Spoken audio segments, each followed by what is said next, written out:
This conference will now be recorded. Thank you. All right, so we are at session 11. Imagine that, session 11 of 12. You guys have got one more session together before this module is over, which of course, obviously next week is Thanksgiving, so it'll be the week after. But tonight we want to talk about biblical counseling and common grace. So first we want to compare general revelation and special revelation. So general revelation is that which reveals the nature and character of God and his creation in a general way that is accessible and understandable for all people at all times in all places. And Romans 1 talks about this. Some of you may be familiar with that passage of scripture where the Apostle Paul is talking about how God's eternal attributes are knowable and known because they're revealed in creation. And then special revelation is the Word of God, which deals specifically with the nature and character of God and the world he has created, along with his created intent as his expectations for how it all should function. Now, part of this also is the living Word of God, which is Jesus Christ and his life and teaching. We must always, always, always examine the presuppositions and assumptions of those involved in helping others with the scriptures. Scripture alone is authoritative and fully sufficient for guiding us in life and the practices of our faith. 2 Peter 1, verse 3. Here's an example. Okay, it's probably in your notes, I think. If a behaviorist claims that they've discerned that the reinforcement theory of behaviorism is part of God's general revelation, we should immediately respond with an examination of God's word to see if these things are so. Just because someone says, oh, we have evidence for this, we say, well, what does God's word say about this? Right? As a man thinks in his heart, so is he. Well, why does he think those things in his heart? Where's that coming from? What you saturate your mind and heart with is what you believe. So there are some things about that that are true, but is reinforcement theory fully compatible with the Word of God? It is not. But if you're familiar with the Word of God, you'll be able to discern why not. So here's a question. Can we and ought we be open to learning from practices that are grounded in paganism? I know it sounds like a loaded question. What do you do with that question? Can we and ought we be open to learning from practices that are grounded in paganism? What do you say?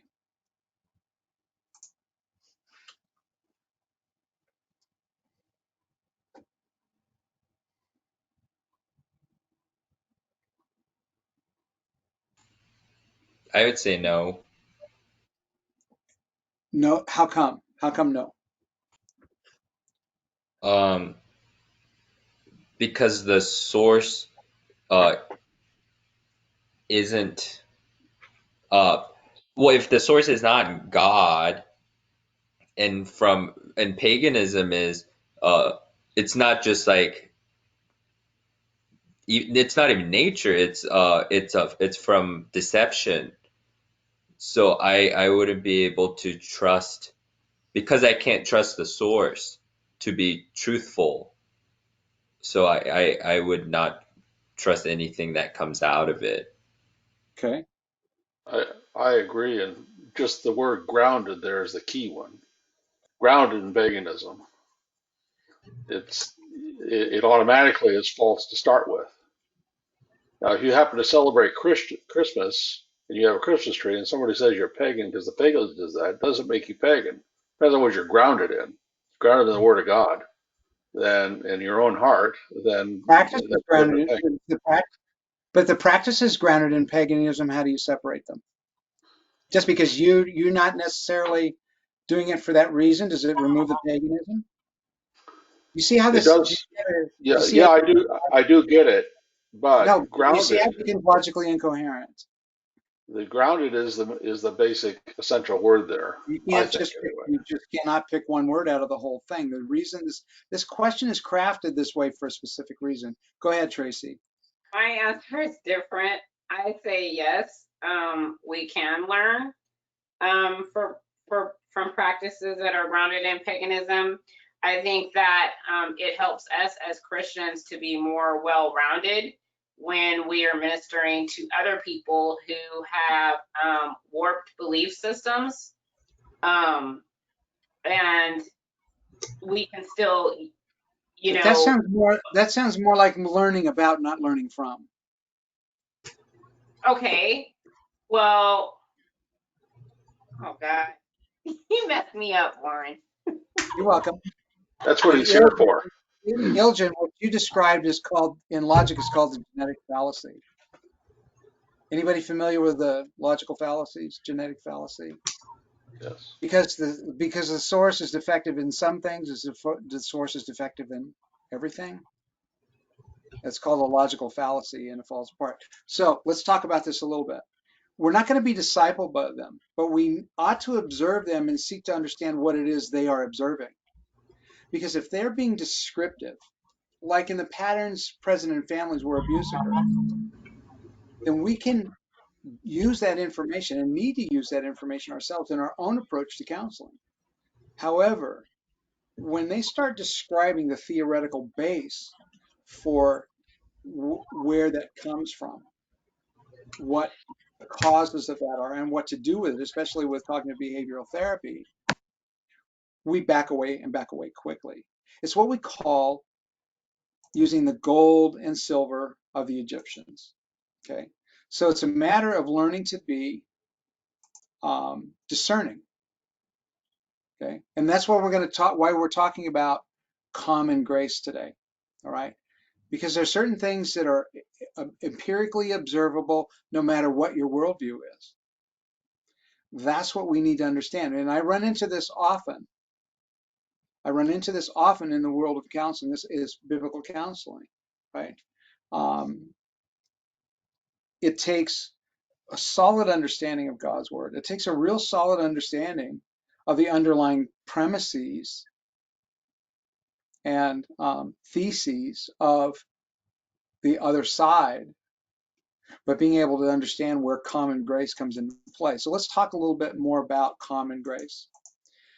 For he causes his sun to rise on the evil and the good and sends rain on the righteous and the unrighteous.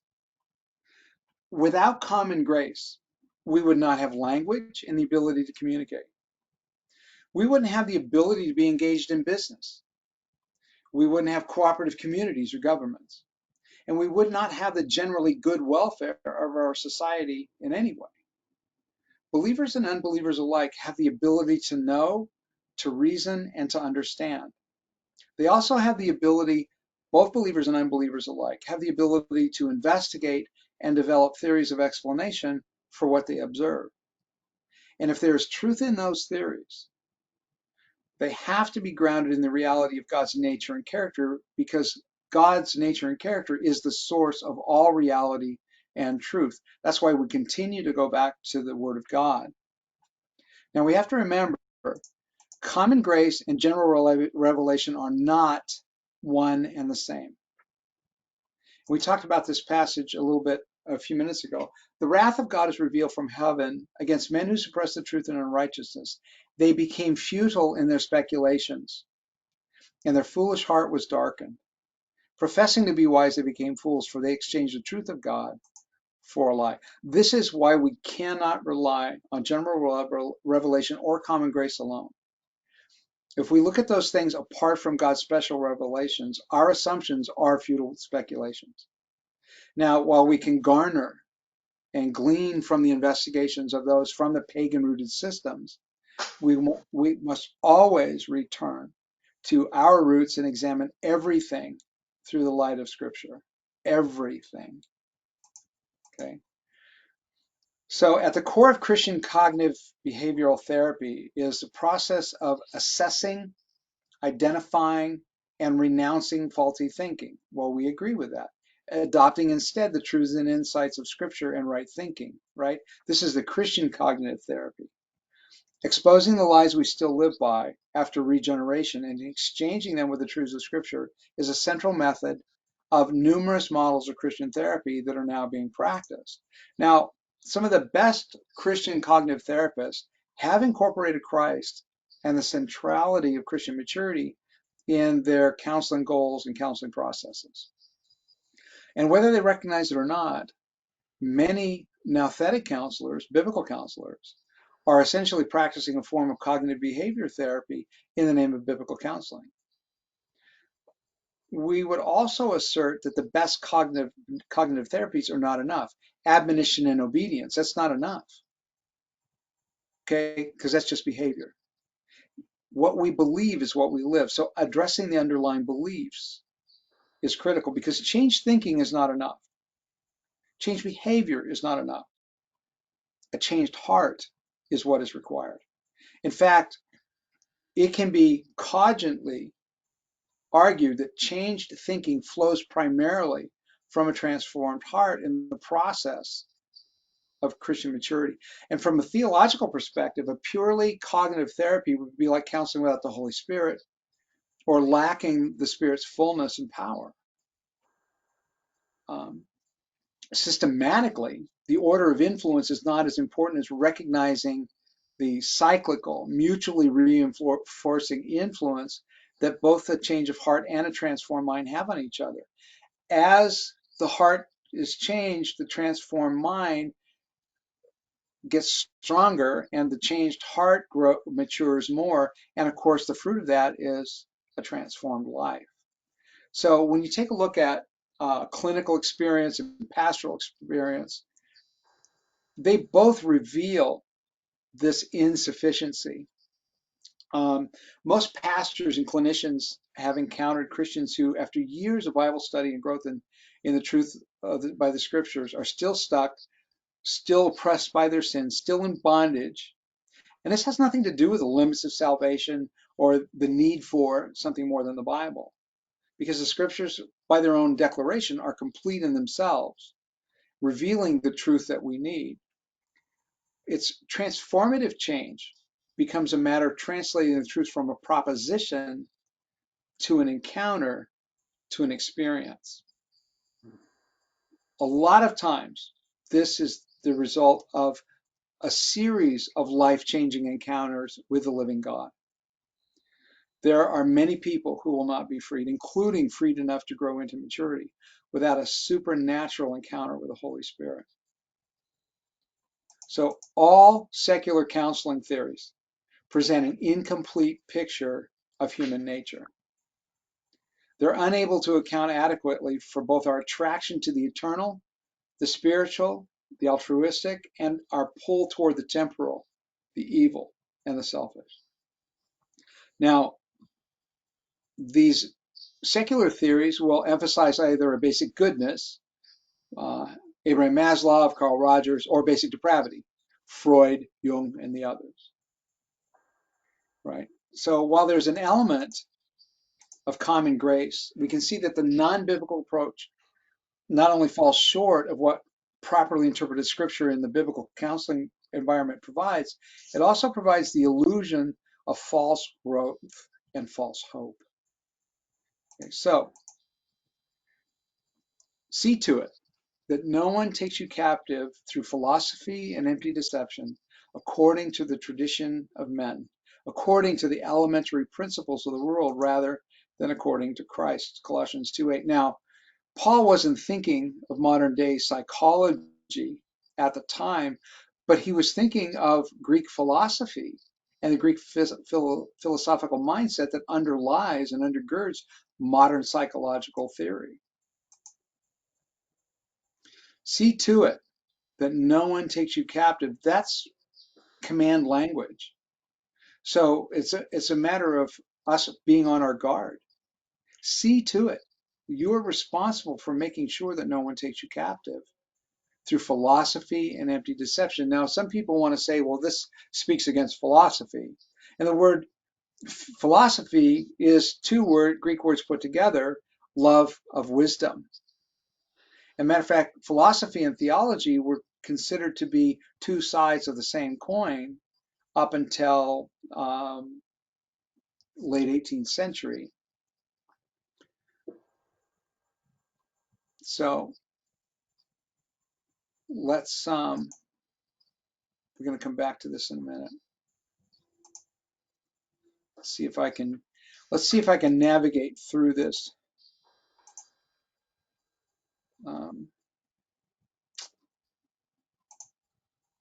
There we go. See if I can navigate through this platform. So, what are your thoughts at this point of what we talked about just so far in this part of our session? This conference will now be recorded. So we're going to look at 6 counseling scenarios. And one of the things we want to do when we look at a counseling scenario, whether it's practice or it's real life, we want to glean information and put it into 3 different columns, if you will. So Raul's been actually through this in a training situation. I want you to imagine a big dry erase board up on the front wall. And we're going to put 3 columns on that. In the far left column, we're going to put no. So in that column, we'll put down the things that we know. In the middle column, we're going to put down the things we assume. And in the right-hand column, we're going to put down the things that we wonder.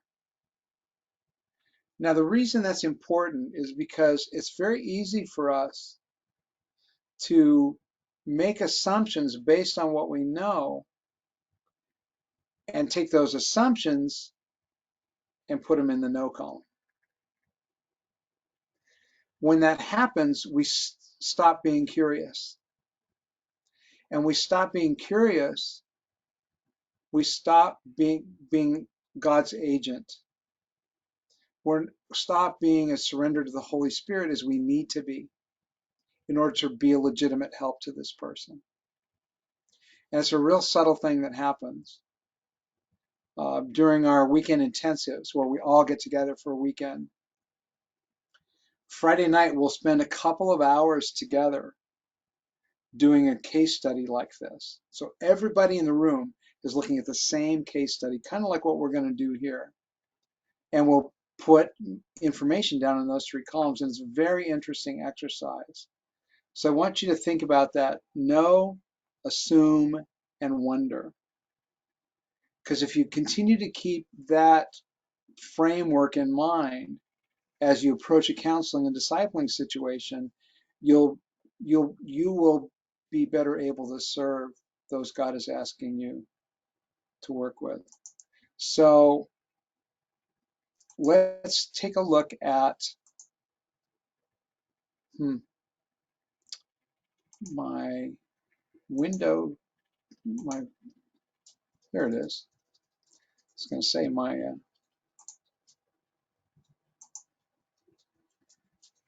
PowerPoint disappeared. All right, so let's take a look at our counseling scenarios. Counseling scenario number 1. Ramona is 11 and recently started struggling in school. She's always been an unremarkable student, but her grades have dropped drastically. She spends most of her time in her room alone. She's become increasingly unkempt in her appearance and slovenly in taking care of her personal hygiene. So, what are your thoughts? You as a biblical counselor are being presented with this counseling situation. What do you do? What are your thoughts? What are you thinking? What are the things you're wondering about? What, based on what you know? Okay, well, I'm wondering if she is experiencing any type of sexual abuse because she's starting to look unkept, and then her hygiene. So why do you correlate those two things?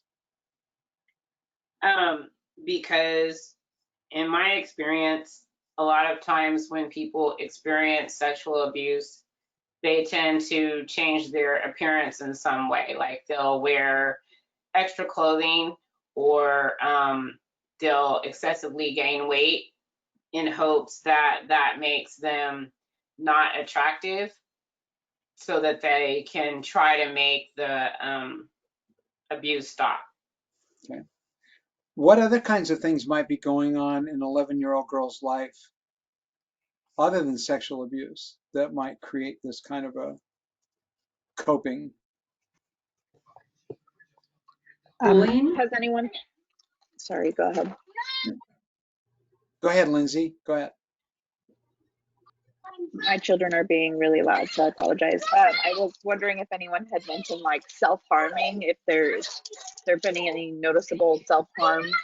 That's not part of the scenario, no. Okay, But sorry. that's something you would wonder, yes. Okay. Yeah. It's a good thought. I would actually put here on wonder, because now I don't know the whole thing, the whole story, and I cannot assume at this point in time. So I think the process of investigating or finding out what could be the cause.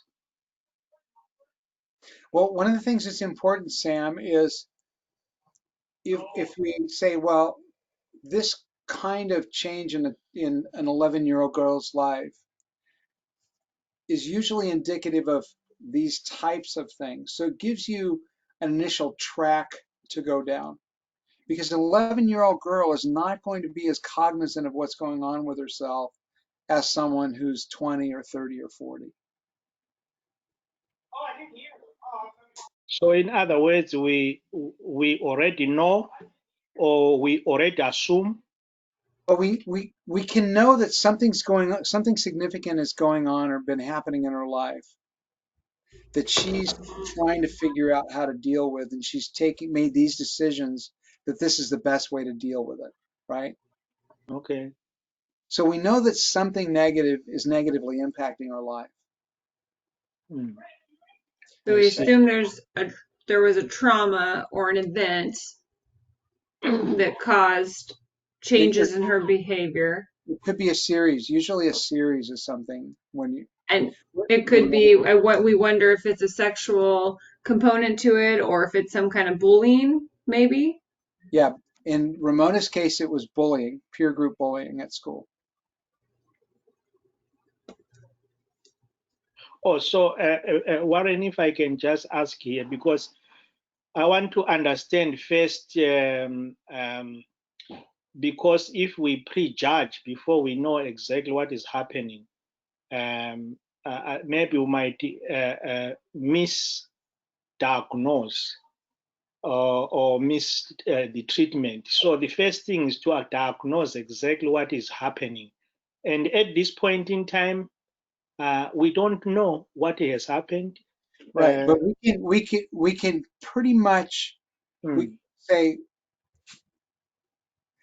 we can be like 96, 97% sure it's going to be something it's going to be relational. It's going to be something that's relational. If no one else in the family is being impacted, so it's not like the family lost their home to a fire or something like that.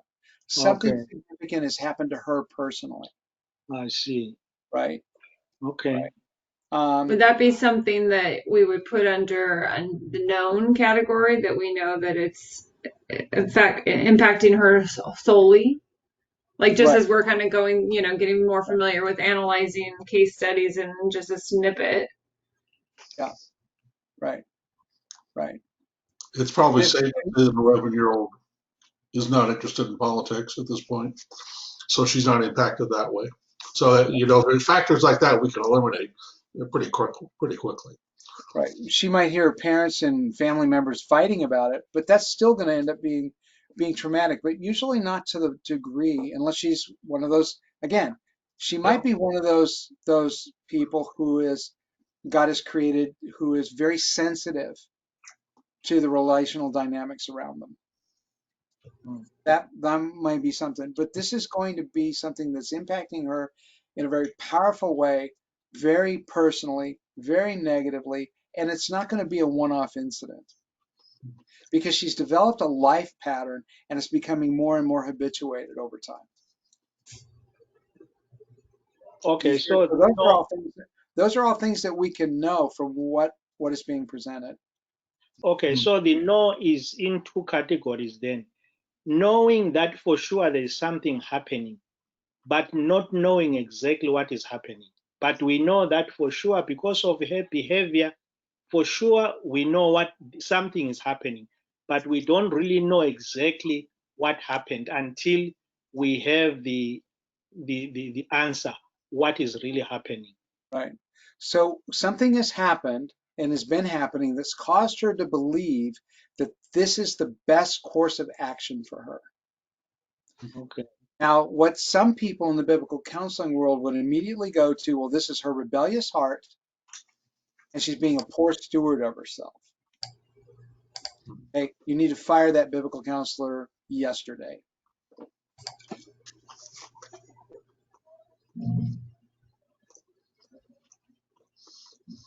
There's a faulty belief system at work here. That's what has to be understood and addressed.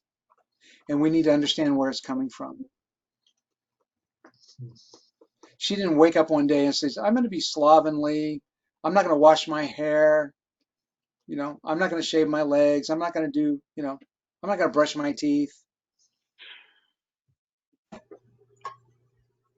These things have accumulated and gotten worse and worse and worse over time. So in Ramona's case, yeah, the first thing I thought of was, man, this is so indicative of sexual abuse. But I had to hold off on that because I know that there's other things that can cause the same type of wounding to a little girl's heart. So knowing that females get their primary sense of well-being, health and well-being, emotional health and well-being, from the quality of their relationships. It's going to be something in a relationship. It's not going to be a circumstantial thing. It's going to be a relationship. Because I know that about females, especially an 11-year-old girl. Because where she is developmentally is a key, this is a critical time for her in her emotional development. Okay, so how are you going to address this? I was going to ask you that.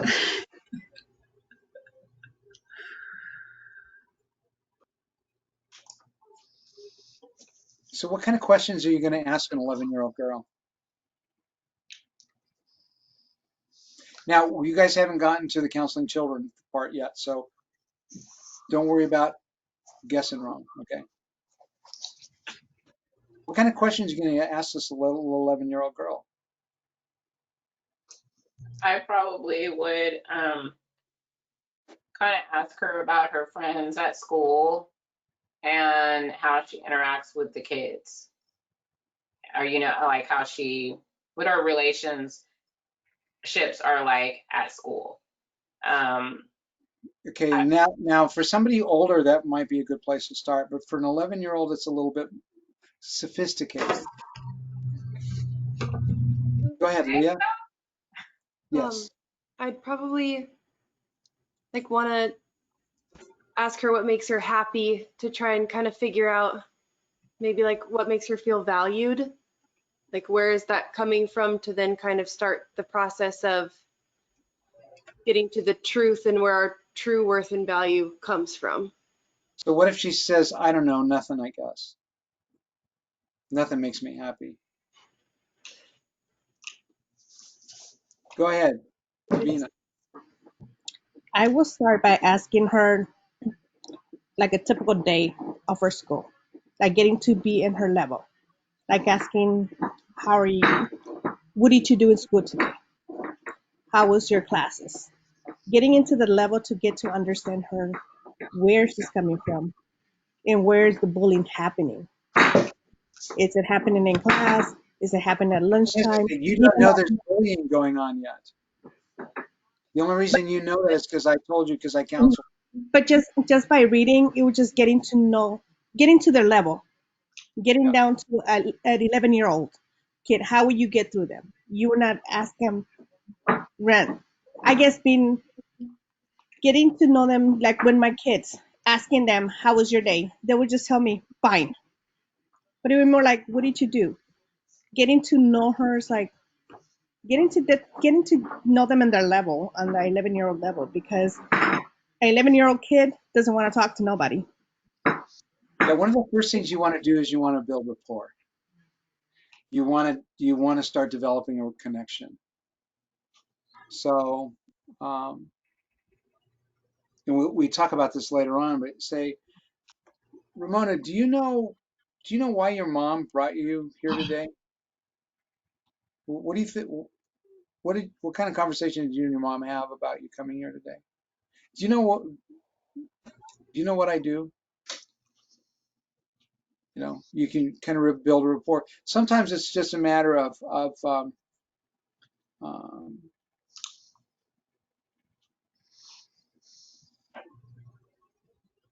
like with. So I'm just thinking back to so.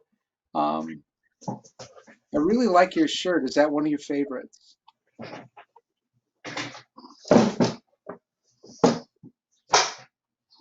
You connect with her. You speak to her about her in affirming ways.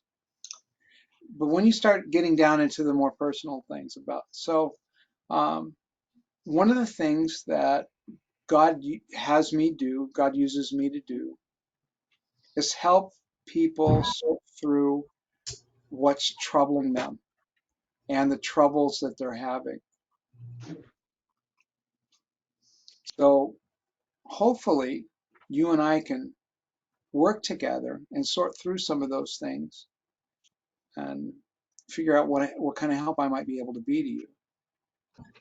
Now it's different with me as an adult male counselor with an adolescent girl.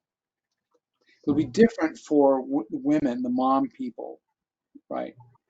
Um, and different for somebody, a young man like Iljan, right? Um, be different for a grandpa type like Walt, right? So it's a matter of understanding there are going to be some built-in dynamics based on gender, age, those kinds of things. And you can actually use those. But the point is, Ramona's behaviors are demonstrating she does not feel safe. So helping her to feel safe, helping her to feel accepted and acceptable no matter what, is going to be absolutely critical. And then as time goes on, as you develop a little bit of a relationship. I've got a young lady that I've been counseling for about a little over a year now. She was 16 when we started meeting. Now, the very first time we ever had a conversation, she was 13. She's kind of worked with one of the young ladies who's a part of our counseling team, but she just wasn't at a place where she was ready. She was still in the middle of turmoil. But the first 4 sessions of her and I sitting here, and her mother was here with us, was just asking her questions about what she was thinking, what she was feeling, you know, and like you said, like Abina was talking about, what was your day like? What was school like? What have things been like at school since the last time we talked? That personal interest, letting her tell her story. But then be prepared to share insights, like something that I noticed very, very quickly about her. I said, I can tell that you experience life and you very deeply. and that you feel things very deeply. She started tearing up. She felt seen, she felt heard, she felt understood. Okay? And in the last year, she's gotten to the place where, as we talk through the overcoming the trauma that she experienced, and it was trauma from something she witnessed, and the way it was the family just never processed through it as a family.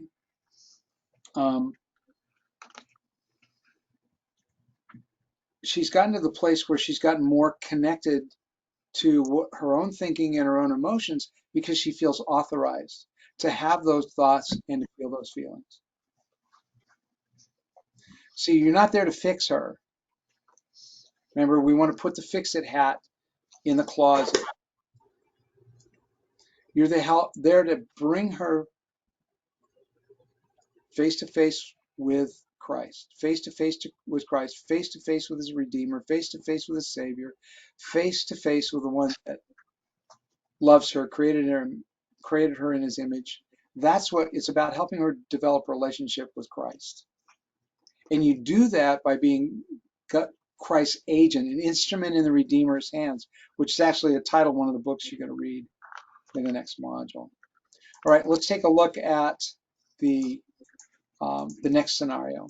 Real quick, when you're counseling minors, are the parents often with you regardless of the sex of or gender of the minor? Okay.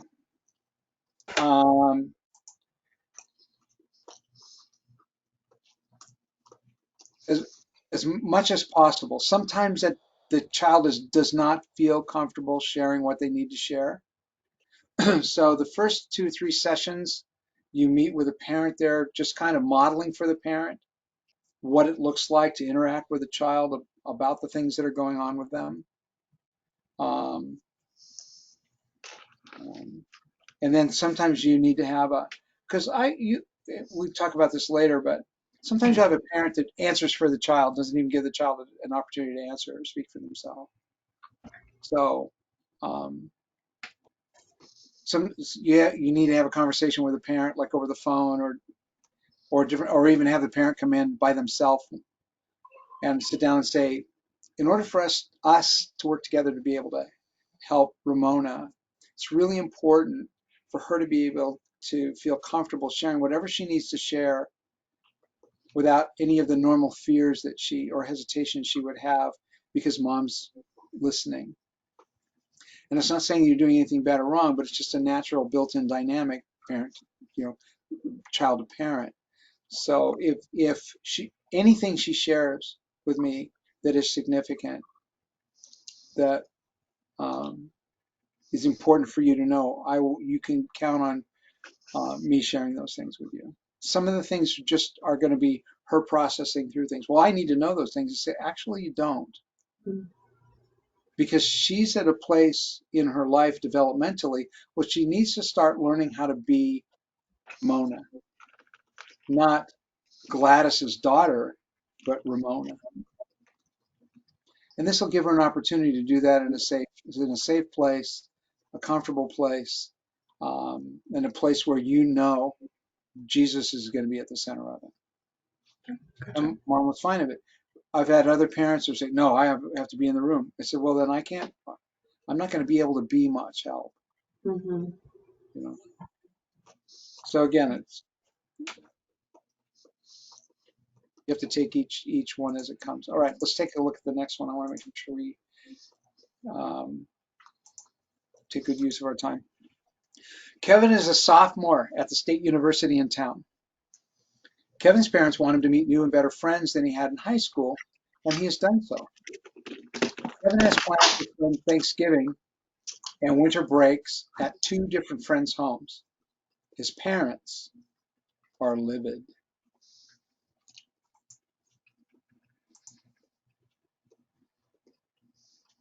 What say you? I wonder if his parents have controlling relationship in Kevin's life. Okay. Now, remember, mom and dad are sitting there in front of you. Kevin's not there. He's not part of the conversation. So your job as a counselor is you're going to try to guide them to biblically deal with what's going on with Kevin. And Kevin's not there.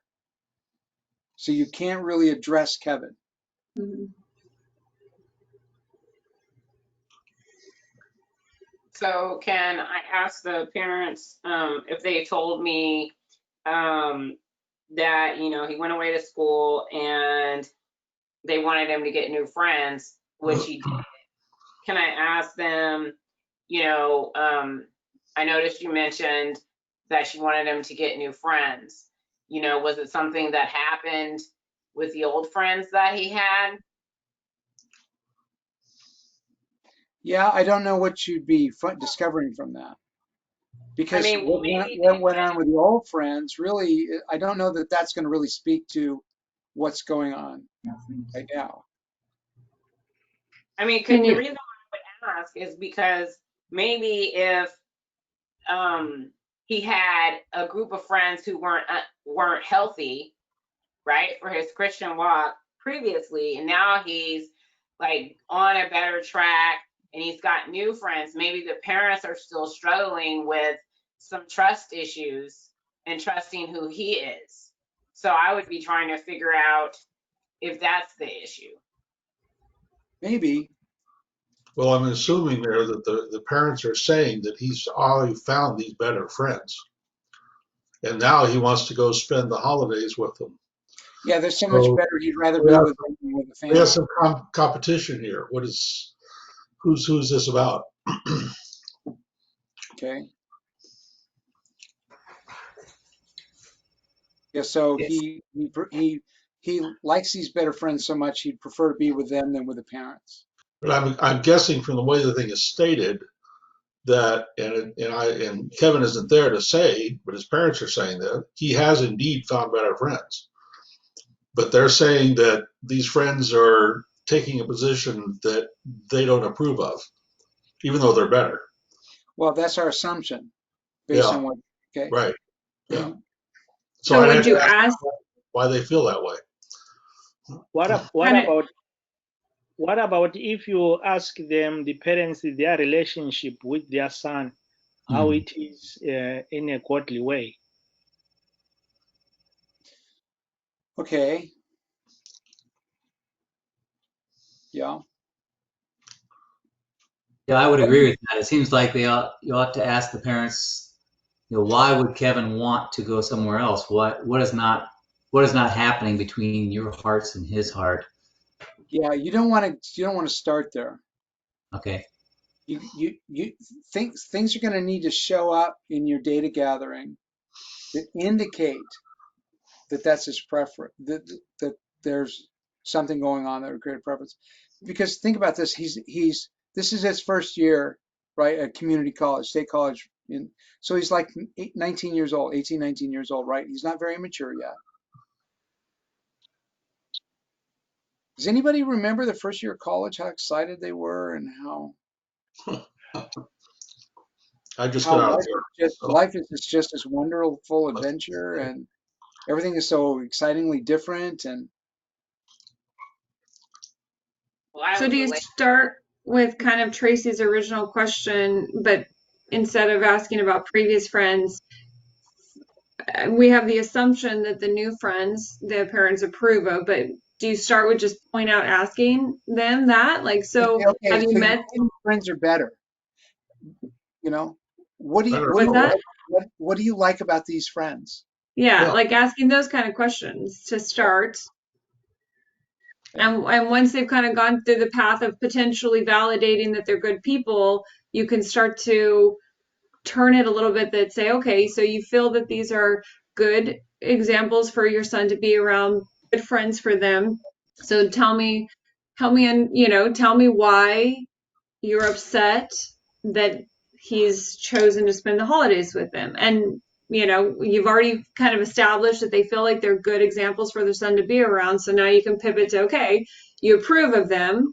What's upsetting about, and maybe they can start to go down the path of that he chose them over us, and maybe those are feelings of abandonment or Yeah. So here's the thing. So Mom, you used a powerful heart word. You used the word livid. That's emotionally significant, very powerful. So you're not just upset, you're not just bothered, you're not just disturbed, you are livid, right? That means there's a low-grade rage that's going on. What is it about these friends or his relationship with these friends that's creating that kind of intense negative emotion? Mhm. So you're saying, what is it about them? Not, you see how you're shading the question? Could it You're also trying to be, help, you're trying to get her to talk about what's going on with her, right? Because it really doesn't have anything to do with Kevin as much as it has to do with her. Sure. Raul, what were we going to say?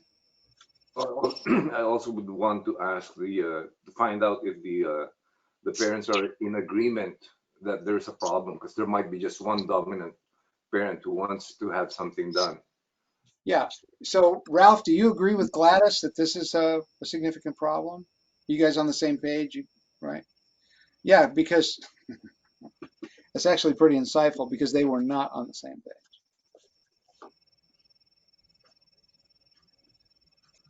And just to kind of shorten things up, this had to do with mom not being the one most worthy of worship in her son's life. It's what it really boiled down to. All right. So, all right, let's take a look at. Uh, I don't know what I did with it. I'm still trying to work through this. Okay, let's take a look at scenario number 3. Bob and Marilyn have been married for 8 years. Bob recently received a promotion and a transfer to this city, which is over 2,000 miles from where they met in grammar school. Marilyn is a stay-at-home mom with twin boys, age 2 years. Bob has adjusted quickly to his new environment, while Marilyn is yet to make a single friend. They've not found a church home yet. Marilyn is feeling angrier and angrier every day, and Bob seems to be uninterested in discussing matters.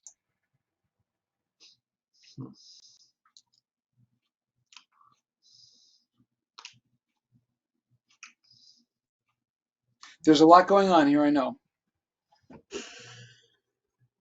First question I have is, how long have they been in this new city? I don't see it stated. Is this a day, a month, a year? Several months.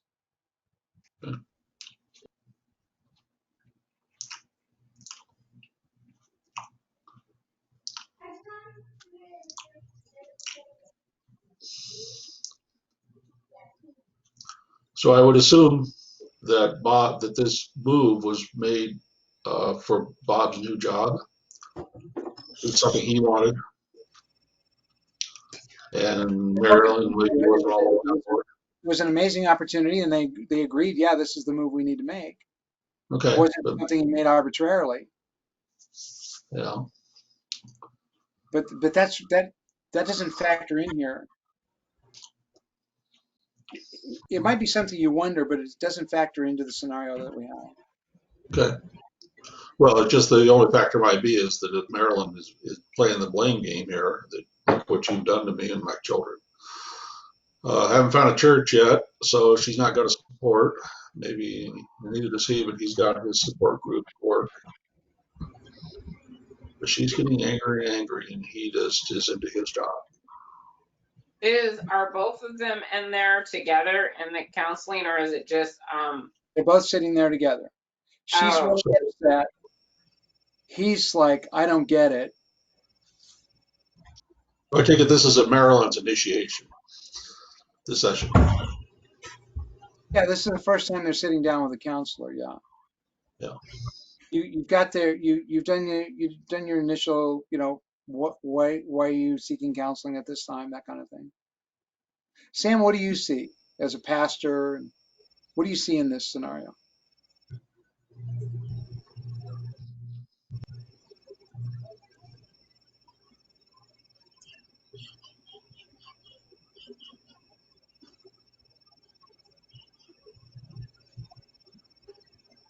Well, for me, I'm seeing it as if there is no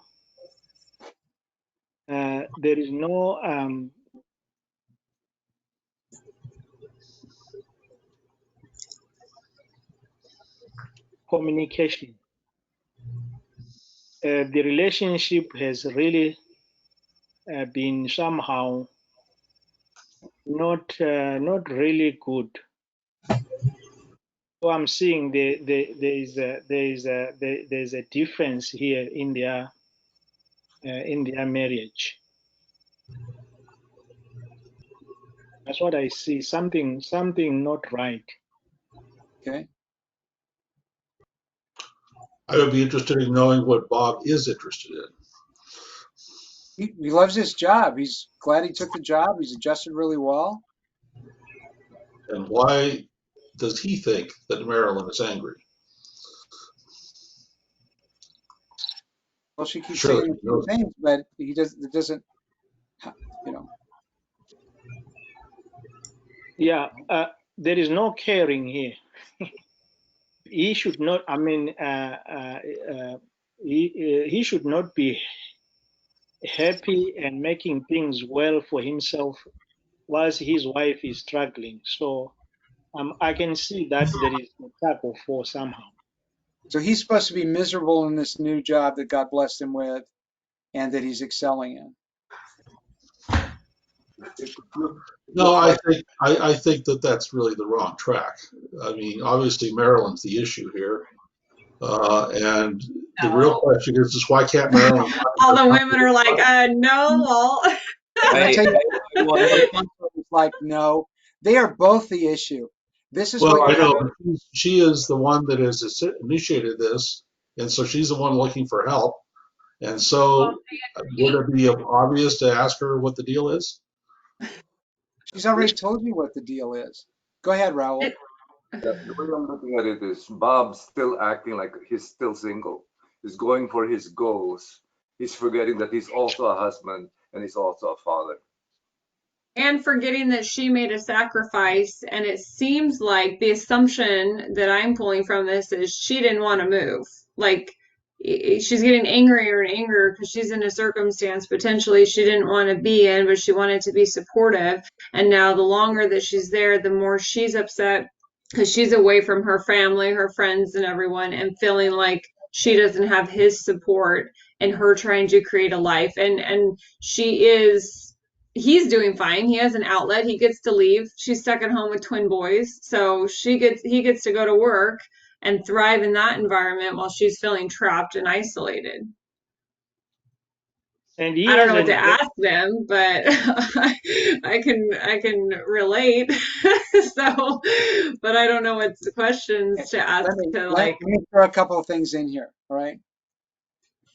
They met in grammar school. They've known each other since they were like 9 years old. Right? They grew up in the same town, had the same circle of friends, everything else, right? Now, they picked up and moved 2,000 miles. He's gone most of the day. She has twin 2-year-olds. I don't know about y'all, but I know lots of moms who long for adult conversation after they've been with a 1 2-year-old all day, Yeah.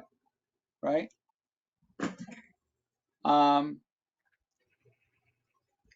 the person who's supposed to be the biggest support of her is not only gone most of the day or all day and even into the early evening hours, but hasn't made it a primary Home. mission of Yeah. his to find a church home for them, to help her connect with people in order to replace the support system that she had, right? So there's a huge sense of abandonment in this. But it's not just a sense of abandonment, there's very real abandonment, because we have to go back to our original construct, biblical construct for marriage.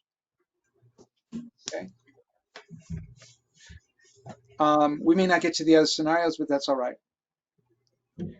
So the conversation didn't talk about the problem initially. What we talked about first was, so walk me through what your ideas are, what your construct is for marriage. Help me understand what your understanding of marriage is. What's it about? What's it for? What's the point? How does it work? They're going to share pagan ideas with you about marriage.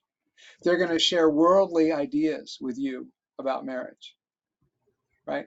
So that's where we have to start. I said, well, let's do this. And I do this with couples where there's oppression, abuse, narcissism, all kinds of stuff. Let's start with a biblical construct and historically Christian perspective on marriage. That's where we're going to start. Okay. And so we talk through what that really is about. And what you're going to share with them is going to be so remarkably different than anything they've ever heard. It's going to cause them to go on tilt a little bit, to be a little confused, to be a little bit uncertain. So and then you can, and so let me give it to you really quick. Okay. We use inappropriate language when we talk about marriage. People use possessive language when they talk about marriage. They talk about my marriage, our marriage. Well, no one has a marriage. Just as all the sacrifices in the Old Testament were types and shadows of the ultimate sacrifice, who is Christ, human marriages are types and shadows of the ultimate marriage of Christ in the church. So we don't have marriages, we are in marriages. We are joining these two together in holy matrimony. Does that language sound familiar to anybody? So when you take two believers, Jesus said, a new command I give you, love one another. As I have loved you, so you are to love one another. By this all will know that you are my disciples, by how you love one another. Unless you're married. Sorry, that codicil's not in there. Jesus, your mother, your brothers, and your sisters are here. Who are my mother, my brothers, and my sisters? Those that do the will of my Father, my mother, my brothers, and my sisters. Jesus, this woman outlived 7 brothers. Whose wife is she in the resurrection? You guys are idiots. You have no idea what you're talking about. They're like angels. There's no marriage in heaven. God takes a marriage relationship and trusts it to 2 spiritual siblings who are supposed to learn to exemplify the one anothering relationships of believers, not be the worst example, but the best example.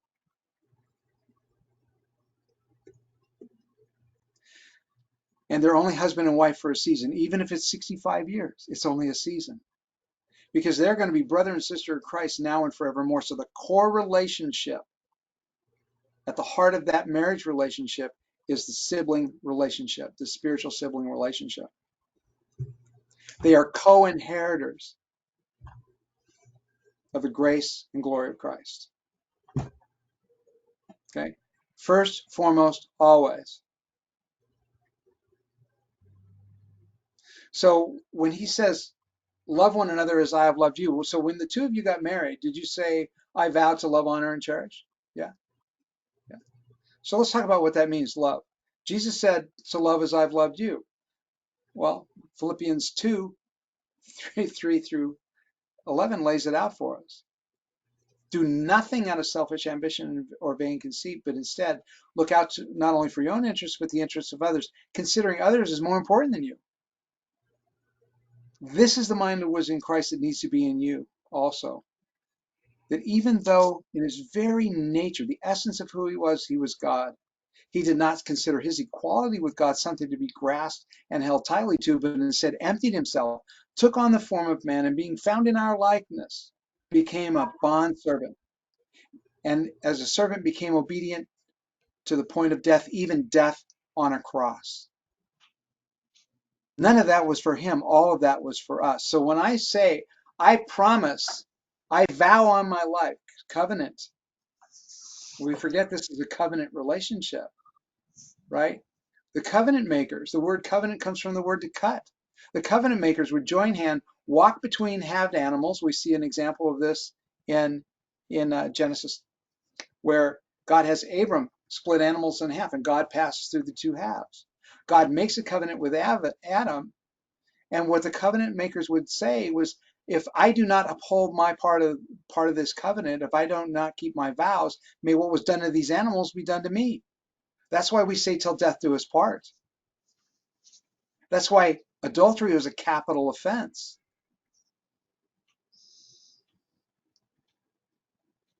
So to love as Christ loved the church, right? To have a passionate desire for God's best for another person more than you want it for yourself, even at great expense to yourself. I vow on my life to love you this way and to give without expectation of return. Oh, wait a minute. What? No.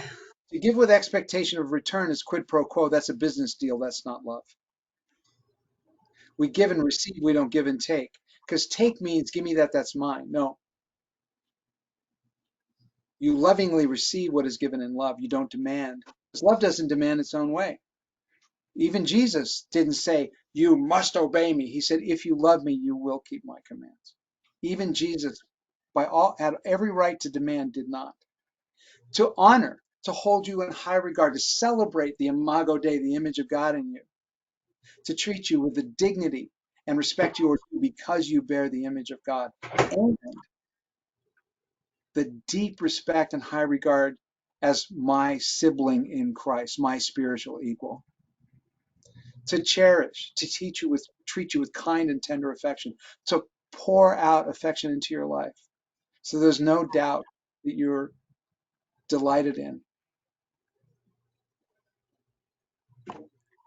And then to top it all off, to keep myself emotionally and sexually pure and devoted to you and you alone. See, we make 4 vows when we get married, not just one. They had no idea. I said, so here's the thing. God took a marriage relationship and entrusted it to you two knuckleheads, and he wants it back in better shape than he handed it off to you.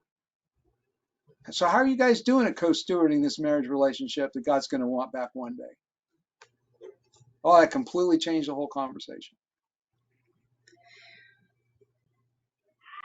Now, when I do premarital counseling, that's where we start. We start with a biblical construct, an historically Christian construct for marriage. You don't get to do whatever you want with it, because marriage has always belonged to God and his people.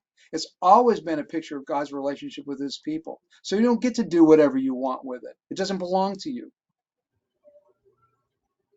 How many of you have never heard anything like that before?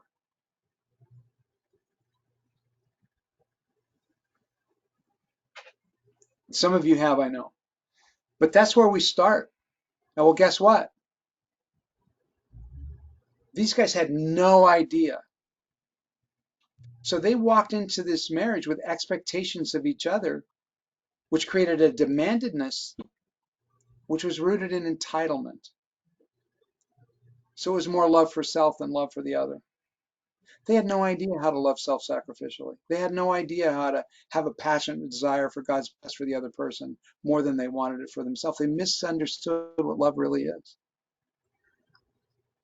So practically speaking, how do you have this scenario and it's laid out and the question is asked, what brings you in today for counseling? And they've summarized this point that's just been shared. So how do you take that you've just been downloaded with and go straight to, walk me through your understanding of what marriage is without it seeming like you're like, do you address it first and say, sounds like we need to understand our roles in marriage? Like, do you say some kind of transitioning, or is it straight to Well, just, so the first thing I said, explain to me how we understand. Okay, let's give you a biblical construct. Let's start there, and that's what I so you just did. just start straight in? You don't, Yeah, I'm you not. just I'm start. not going to walk. I'm not going to waste 5 weeks of Sure, sure, no. sure. Right. Sure. So I was just acting now practically. why? How do you So now start the question without it seeming like you're I neglecting to address the points that they brought up right from the beginning? well, that's what I'm getting to next. So then I say, okay, Bob, in light of your understanding now of what a biblical marriage looks like, Do you feel like you're fulfilling your role? no, how do you think your relationship with your wife needs to look now? What differences do you think need to be developed? Oh, girlfriend, you're not off the hook.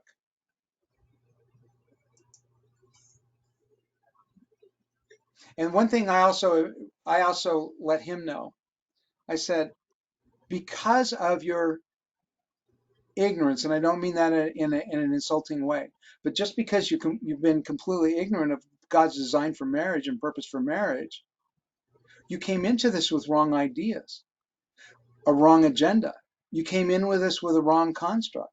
Now we've got a biblical, solid, godly construct that's in keeping with God's design. What things can you pull from that today that you can start implementing that'll be different tonight, tomorrow, the day after that? But you do the same thing with her. And I tell him, Bob, don't forget, you're the leader in your family. You led your family to the place where you're sitting here today. God is entrusting you to lead your family out of this as well. But he's depending on, um, um, God is depending on you, Marilyn, to be his partner in this. It can't be like you're trying to push a flat rock up a mud hill. This is something that needs to be purposeful and intentional by you both. So learning to say, how can I bless my spouse in this difficult time? And if you're both doing that, you know what happens? God is right in the middle of that. God is right in it. And I can't even tell you how many marriage relationships I've seen transformed by giving them that new baseline and moving forward from there. And that's what we keep coming back to. Okay, so let's talk about how you guys are doing on the one anothering. And that's what I keep coming back to. So how's the one anothering going? Because that is the core relationship, the one anothering of brother and sister in Christ. So that's what we're going to keep coming back to. So let's talk about the breakdown. Let's talk about why it broke down. Let's talk about why it feels so hard. Right. Okay, well, that was a lot of fun, and we obviously didn't get to the rest of our scenarios.